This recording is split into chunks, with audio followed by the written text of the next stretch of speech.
और यही तो वो किसान है जो 13 महीने बॉर्डर पे बैठे रहे।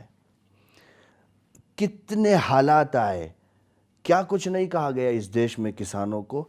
किसानों के बेटे जब सरहद पर जाकर देश की रक्षा करते हैं, तभी 125 करोड़ देशवासी चैन की नींद सोते हैं।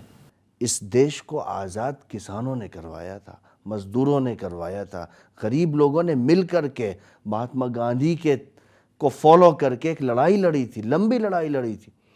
आप 3 लॉज ले आते हो बगैर मांगे, और फिर किसान जब उसके खिलाफ आवाज़ उठाते हैं तो आप उनको मवाली कह देते हो, आतंकवादी कह देते हो। क्या महेंद्र टिकैत जी के फॉलोवर आतंकवादी हो सकते हैं?